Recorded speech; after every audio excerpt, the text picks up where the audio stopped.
Assalamualaikum warahmatullahi wabarakatuh. Welcome back. Saya akan membahas pengertian pengawasan dan pengendalian. Menurut Josh Artery, mengartikan pengawasan sebagai mendeterminasi apa yang telah dilaksanakan. Maksudnya mengevaluasi prestasi kerja dan apabila perlu menerapkan tindakan-tindakan korektif sehingga hasil pekerjaan sesuai dengan rencana yang telah ditetapkan. Sedangkan pengendalian, sebuah organisasi harus dikendalikan agar perangkat berada pada tempatnya untuk memastikan bahwa tujuan strategi dapat tercapai. Akan tetapi, pengendalian organisasi lebih rumit daripada mengemudikan sebuah mobil berjalan. Dari pengertian pengawasan dan pengendalian di atas, pengawasan dan pengendalian merupakan hal yang saling berkaitan satu dengan yang lain. Bahkan pengertian keduanya jika dalam bahasa Inggris yaitu sama, artinya controlling. Tujuan dari fungsi pengawasan. Menurut Gefrin, terdapat 4 tujuan dari fungsi pengawasan. Adapun tujuan tersebut adalah adaptasi lingkungan, meminimalkan kegagalan, meminimalkan biaya, dan mengantisipasi kompleksitas dari organisasi.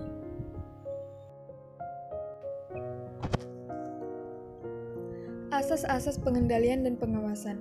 Menurut Harald Kunst dan Keir O'Donnell dalam buku Principle of Management mengemukakan asas-asas pengendalian yaitu: pertama, asas tercapainya tujuan, kedua, asas efisiensi pengendalian, tiga, asas tanggung jawab pengendalian, empat, asas pengendalian terhadap masa depan, kelima, asas pengendalian langsung, enam, asas refleksi rencana, 7. Asas penyesuaian dengan organisasi, 8. Asas pengendalian individual, 9. Asas standar, 10. Asas pengendalian terhadap strategis, 11.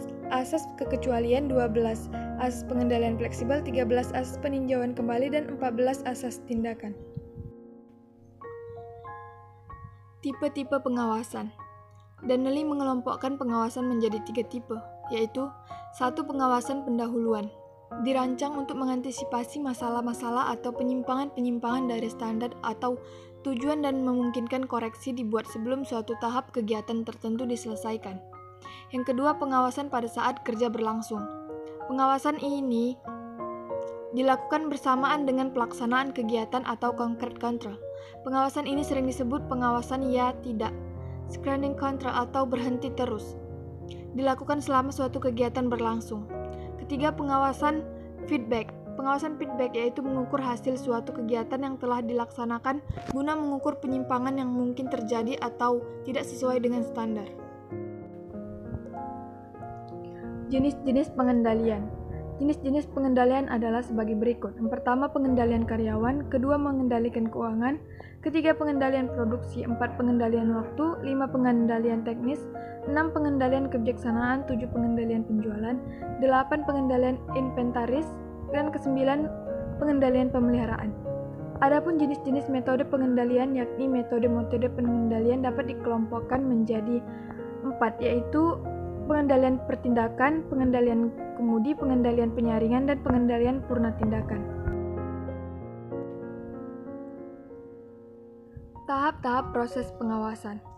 Menurut Josh Artery, dalam Sukama, proses pengawasan terbagi atas 4 tahapan, yaitu menentukan standar atau dasar bagi pengawasan, kedua, mengukur pelaksanaan, ketiga, membandingkan pelaksanaan dengan standar dan temukanlah perbedaan jika ada, yang keempat, memperbaiki penyimpangan dengan cara tindakan yang tepat.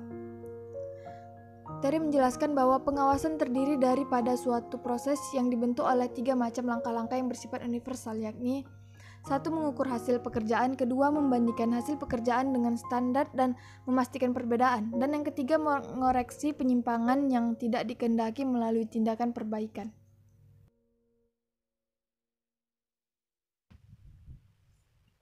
Manfaat pengawasan dan pengendalian. Manfaat dari pengawasan dan pengendalian yaitu untuk memberikan ruang reguler untuk merenungkan isi dan pekerjaan mereka. Yang kedua, untuk mengembangkan pemahaman dan keterampilan dalam bekerja.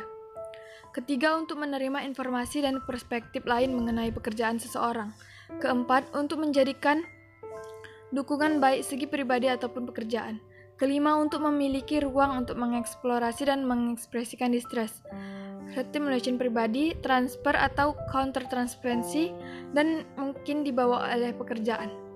Keenam, untuk merencanakan dan memanfaatkan sumber daya pribadi dan profesional yang lebih baik. Ketujuh, untuk menjadi proaktif bukan reaktif. Kedelapan, untuk memastikan kualitas. Karakteristik pengawasan dan pengendalian. Karakteristik pengawasan yang efektif yaitu akurat, tepat waktu, objektif, terpusat pada titik-titik pengawasan strategi, realistik secara ekonomis, realistik secara organisasional, terkoordinasi dengan aliran kerja organisasi, fleksibel, bersifat sebagai petunjuk dan operasional, dan diterima para anggota organisasi. Jadi kesimpulan pada materi ini adalah pengawasan sangat dibutuhkan dalam suatu organisasi. Karena jika tidak ada pengawasan dalam suatu organisasi akan menimbulkan banyaknya kesalahan-kesalahan yang terjadi, baik yang berasal dari bawahan maupun lingkungan. Pengawasan menjadi sangat dibutuhkan karena dapat membangun suatu komunikasi yang baik antara pemimpin organisasi dengan anggota organisasi. Serta pengawasan dapat memicu terjadinya tindak pengoreksi yang tepat dalam merumuskan suatu masalah.